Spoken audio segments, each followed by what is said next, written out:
अब गोदी मीडिया सरासर मोदी जी के साथ है कि लोकतंत्र खतरे में है, कि ये सरकार डबल इंजन सरकार कभी हो ही नहीं सकती, केवल ये डबल बैरल सरकार है। ये कौन सा मजाक हो रहा है हिंदुस्तान में?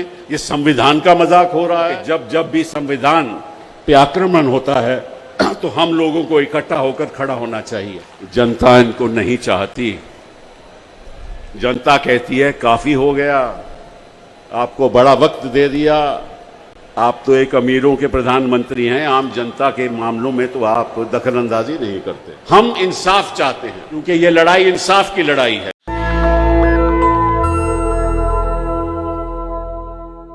भाइयों और बहनों, मुझे याद है 2014 से पहले जब हम यूपीए सरकार में थे, उस समय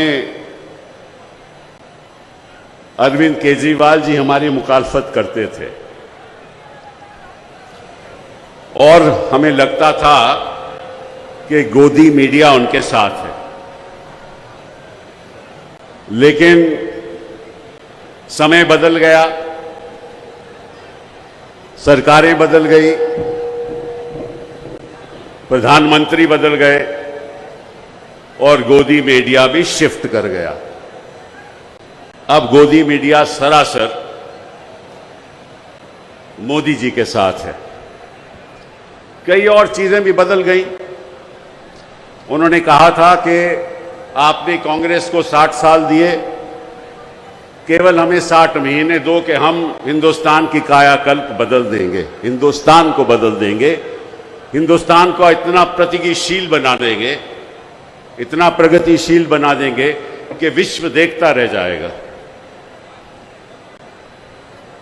60 महीने नहीं, उनको लगभग 120 महीने मिले और इन्होंने हिंदुस्तान का नक्शा बदल दिया। इनको केवल मीडिया ने, उन्होंने केवल मीडिया को गोदी मीडिया नहीं बनाया, सब संस्थाओं को गोदी बना दिया। चाहे वो इलेक्शन कमीशन हो, चाहे वो ईडी हो, चाहे वो सीबीआई हो, चाहे कोई भी संस्था हो, जुडिशरी के अलावा इन्होंने सबको अपनी गोदी में बैठा दिया। उसका नतीजा यह क्या हुआ कि लोकतंत्र खतरे में है, भाईचारा खतरे में है और जो इनकी मन मर्जी होती है वो ये करते हैं। आज मैं आपके सामने एक निर्दलीय सांसद के रूप में खड़ा हूं और मैं सोचता हूं और जानता हूं कि वक्त आ गया है कि सभी विपक्षी दलों को एकजुट होकर मोदी जी का सामना करना होगा। जिस तरह से मोदी जी शासन चला रहे हैं, मुझे नहीं लगता कि कोई भी सरकार बच पाएगी। आपको याद होगा कि हमेशा मोदी जी मंच पे कहते हैं कि मुझे एक डबल इंजन सरकार चाहिए। अब डबल इंजन सरकार का मतलब क्या है? उसका मतलब यह है कि हर प्रदेश में मेरी सरकार होनी चाहिए, केंद्र में मेरी सरकार हो, हर प्रदेश में मेरी सरकार हो, तभी तो डबल इंजन सरकार होगी। इसका मतलब लक्ष्य क्या है? लक्ष्य क्या है कि सारी ऑपोजिशन को खत्म करना, सारे प्रदेशों को अपने कब्जे में ले लेना, यही है लक्ष्य। लेकिन डबल इंजन सरकार बनेगी नहीं। मैं आपको आज एक बात बताना चाहता हूं कि ये सरकार डबल इंजन सरकार कभी हो ही नहीं सकती, केवल ये डबल बैरल सरकार है। डबल बैरल क्यों? कि एक बैरल तो ईडी और दूसरा बैरल सीबीआई।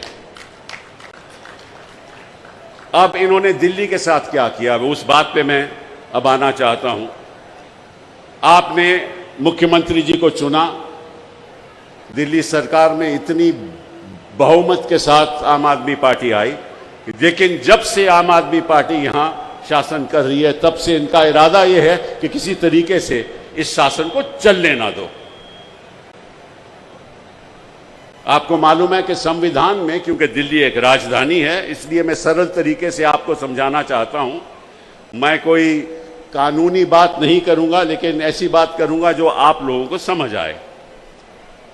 संविधान हमारा ये कहता है कि 3 चीजें केंद्र सरकार के हक में होंगी, जिसके बारे में राज्य सरकार जो है, जो केजरीवाल की सरकार है, उसमें दखल अंदाजी नहीं हो सकती। पहला तो जमीन, लैंड। ये क्यों? क्योंकि अगर दिल्ली जो हमारी राजधानी है, वहाँ एक डेवलपमेंट होगी और किस तरह से मकान बनेंगे, किस तरह से इमारतें बनेंगी, तो उसका सारा पावर जो है वो केंद्र सरकार को है, वो सही भी है। दूसरा, पुलिस। यहां कोई दंगे हो जाएं, यहां कोई फसाद हो जाए, तो क्योंकि राजधानी है, पुलिस की पावर भी केंद्र सरकार को होगी। और तीसरा, पब्लिक ऑर्डर, जिसको हम कहते हैं सार्वजनिक व्यवस्था। जहां तक पब्लिक ऑर्डर का भी सवाल है, वो भी पावर केंद्र सरकार को होगी। इसके अलावा कोई पावर केंद्र सरकार को नहीं होगी। केंद्र सरकार का हमेशा यह प्रयास रहा है कि किसी तरीके से भी सारी पावर खुद में समेट लें और जो आपकी चुनी हुई सरकार है उसको जीरो बना लें। हमेशा से ये इनका लक्ष्य रहा है। लेकिन जनता इनके साथ है, जनता भाजपा के साथ नहीं है, जनता मोदी जी के साथ नहीं है, जनता के अरविंद केजरीवाल के साथ है। ये बात इनको गले में अटकी हुई है। तो इन्होंने क्या किया? इन्होंने केस कर दिया सुप्रीम कोर्ट में और ये कहने लगे कि जो भी ब्यूरोक्रेट हैं, जो भी अधिकारी हैं, वो भी हम चुनेंगे और जो हम कहेंगे वो करेंगे। तो मैं मोदी जी से पूछना चाहता हूं कि आपने फिर दिल्ली को एक लेजिस्लेटिव असेंबली क्यों दी? अगर आपने सारी पावर ही अपने हाथ में रखनी है तो फिर आप इसको यूनियन टेरिटरी की तरह चलाना चाहते हो। आपको मालूम है कि चंडीगढ़ यूनियन टेरिटरी है, आपको मालूम है कि कई ऐसी जगह हिंदुस्तान में है जो यूनियन टेरिटरी रही हैं और वहां कोई असेंबली नहीं है। असेंबली बनाने का मतलब क्या था? असेंबली बनाने का यही मतलब था ना कि जो लोग चाहें वही काम हो। लेकिन यहां लगता है कि जो मोदी जी चाहते हैं वही काम होना चाहिए। ये तो ना तो जनता को स्वीकार होगा, ना हमारे लोगों को स्वीकार होगा, ना हमारी देश की जनता को स्वीकार होगा। तो इन्होंने बड़ा प्रयास किया, सुप्रीम कोर्ट में मामला गया। पहले 5 जजेस ने फैसला किया, उसके बाद दोबारा फैसला हुआ, दोबारा 5 जजेस का फैसला हुआ और इन्होंने कोशिश ये की कि लेफ्टिनेंट गवर्नर को द्वारा जो भी, देखिए किसी भी मंत्री के नीचे एक सेक्रेटरी होता है, जो भी मंत्री और जो भी सरकार के फैसले होते हैं उन फैसलों का पालन सेक्रेटरी को करना पड़ता है। लेकिन इन्होंने ये तय कर लिया कि सेक्रेटरी भी हम बनाएंगे और जो हम कहेंगे वो सेक्रेटरी करेगा, लेकिन मंत्री का कहना नहीं मानेगा। इन्होंने ये कोर्ट के सामने रखा। कोर्ट ने कहा ये असंवैधानिक है, ये गलत है, क्योंकि फिर इलेक्टेड गवर्नमेंट का, लेजिस्लेटिव असेंबली का, मंत्रिमंडल का फायदा ही क्या है? अगर सारी चीजें आप ही ने करनी है तो फिर आपने चुनाव क्यों कराया? तो सुप्रीम कोर्ट ने यह फैसला दिया कि जहां तक अधिकारियों का सवाल है, जहां तक सेक्रेटरी होम का सवाल है, प्रिंसिपल सेक्रेटरी का सवाल है, सेक्रेटरी टू डिपार्टमेंट का सवाल है, वो सेक्रेटरी, सुप्रीम कोर्ट ने कहा केवल रिस्पॉन्सिबिलिटी उनकी मंत्रिमंडल को होगी। मतलब कि जो मंत्रिमंडल कहेगा, जो मंत्री कहेगा, उसका पालन उनको करना पड़ेगा। यह फैसला हो गया। ये 11 मई 2023 को यह फैसला सुप्रीम कोर्ट ने सुनाया। और फिर इन्होंने क्या किया? इन्होंने 19 मई को एक अध्यादेश जारी कर दिया। उस अध्यादेश के अंतर्गत इन्होंने कहा कि चाहे जो सुप्रीम कोर्ट ने कहा हो, जो सुप्रीम को कहा हो, हम जो national capital territory of Delhi का जो एक्ट है 1991 का, उसमें संशोधन करते हैं और उसके अंतर्गत हम एक कमेटी का गठन बनाते हैं। एक कमेटी में कौन होगा? एक तो मुख्यमंत्री जी चेयरमैन होंगे, उसके साथ प्रिंसिपल सेक्रेटरी होम होंगे और उसके साथ चीफ सेक्रेटरी होंगे। और साथ में कानून में यह कह दिया कि जो फैसले होंगे अगर आम सहमति से नहीं होते तो मेजॉरिटी से फैसले होंगे और अगर मेजॉरिटी से फैसले होंगे तो तो दो तो वहां ब्यूरोक्रेट हैं, एक प्रिंसिपल होम सेक्रेटरी और एक चीफ सेक्रेटरी। वो किसके ब्यूरोक्रेट हैं? वो केंद्र सरकार के ब्यूरोक्रेट हैं। तो इसका मतलब क्या हुआ कि दो लोग जो इस कमेटी में शामिल हैं, उनका फैसला चुनी हुई सरकार के खिलाफ भी हो सकता है। मतलब कि आप मुख्यमंत्री जी की तौहीन कर रहे हो। अगर मुख्यमंत्री जी का फैसला नहीं चलने वाला, तो फिर इसका मतलब यह हुआ कि ब्यूरोक्रेसी ही दिल्ली चलाएगी। इसका मतलब जो मुख्यमंत्री जी कहेंगे उसकी बात नहीं मानी जाएगी, और अगर बात नहीं मानी जाएगी और अवैध हो कुछ, तो उसके बाद जो लेफ्टिनेंट गवर्नर है वो अपने तौर पे खुद फैसला करेगा। ते पावर सारी लेफ्टिनेंट गवर्नर को दे दी। अगर आम सहमति नहीं हो तो मंत्रिमंडल को जीरो कर दिया, चीफ मिनिस्टर को जीरो कर दिया, पावर ब्यूरोक्रेट्स को दे दी और फैसला केंद्र सरकार करेगी। तो फिर आपने काहे को असेंबली बनाई, काहे को आपने चुनाव दिया, काहे को आपने मंत्रिमंडल बनाया? ये कौन सा मजाक हो रहा है हिंदुस्तान में? ये संविधान का मजाक हो रहा है? ये किस किस्म के कानून हैं? और आपको मालूम है कि सुप्रीम कोर्ट ने कई फैसलों ने कहा है कि आप सुप्रीम कोर्ट का फैसला अध्यादेश द्वारा, कानून द्वारा रद्द नहीं कर सकते। वो उनके हक में नहीं है। ये फैसला सुप्रीम कोर्ट ये रद्द नहीं कर सकते। तो मुझे मालूम है कि आप सरकार ने सुप्रीम कोर्ट में याचिका भी दायर की है कि इस अध्यादेश को रद्द करना चाहिए, जो असंवैधानिक है।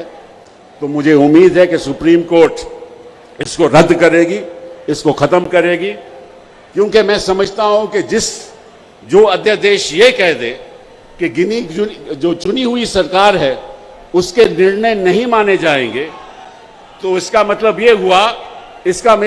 ये हुआ कि जो ब्यूरोक्रेट कहता है उसके कहने माने जाएंगे। तो इसका मतलब कि असेंबली का कोई मतलब ही नहीं हो। केवल यही नहीं, हर एक मंत्रिमंडल के अंदर एक ब्यूरोक्रेट होता है, एक सेक्रेटरी होता है, उसकी भी नियुक्ति ये लोग करेंगे। उसके हक क्या होंगे ये भी ये लोग करेंगे। और अगर इसमें भी कोई मतभेद हो कमेटी में, तो वो भी फैसला लेफ्टिनेंट गवर्नर करेगी। आज मैं यहां आया हूं, इसलिए आया हूं कि मैं समझता हूं कि जब भी संविधान पे आक्रमण होता है तो हम लोगों को इकट्ठा होकर खड़ा होना चाहिए। मैं एक निर्दलीय सांसद हूं, मैं किसी पार्टी से जुड़ा नहीं हूं। अखिलेश जी की वजह से उन्होंने मुझे निर्दलीय रूप में यहां पार्लियामेंट में भेजा है, और मेरा मकसद ये रहेगा कि आने वाले दिनों में हर प्रदेश में जाकर मैं ये बात कहूंगा कि वक्त आ गया है कि हम सबको एकजुट होकर मोदी जी के खिलाफ लड़ाई लड़नी चाहिए। मैं आज आपको एक मन की बात बताना चाहता हूं। मोदी जी हमेशा बच्चों को मन की बात बताना चाहते हैं, मैं भी आपको मन की बात बताना चाहता हूं। वो ये है कि जनता इनको पसंद नहीं करती, जनता इनको नहीं चाहती। जनता कहती है काफी हो गया, आपको बड़ा वक्त दे दिया, आप तो एक अमीरों के प्रधानमंत्री हैं, आम जनता के मामलों में तो आप दखलंदाजी नहीं करते। जनता पिस रही है। मैं आपको सच बात बताऊं कि आज के दिन में कौन सा ऐसा विभाग है जिसमें आम आदमी का फायदा हुआ हो। इस देश में 10% लोगों की जो संपत्ति है, 10% लोगों की जो संपत्ति है, वो देश के जो 76% संपत्ति है वो 10 लोगों के पास है। 76%। 80 करोड़ लोग यहां 10,000 से कम पर माह कमाते हैं। तो ये कौन सा देश है? किसकी बात आप कर रहे हो? हम इंसाफ चाहते हैं, और इसलिए मैंने कुछ ही महीनों पहले एक निर्णय किया था कि हम एक वेबसाइट चलाएंगे जिसका नाम होगा इंसाफ के सिपाही। मैं चाहता हूं कि अरविंद केजरीवाल जी, अब आप कार्यकर्ता को बताइए कि सब इस वेबसाइट में शामिल हों, अपना नाम से शामिल हों, कहाँ रहते हैं वो शामिल करें, डिटेल शामिल करें, ताकि हिंदुस्तान के इंसाफ के सिपाही बने। ये बहुत ज़रूरी है, क्योंकि ये लड़ाई इंसाफ की लड़ाई है। जिस तरह से बेइंसाफी हो रही है हमारे देश में, उसको हमें एकजुट होकर लड़ना है। बहुत वक्त ले लिया मैंने आपका, मैं आभारी हूँ केजरीवाल जी का कि उन्होंने मुझे ये मौका दिया।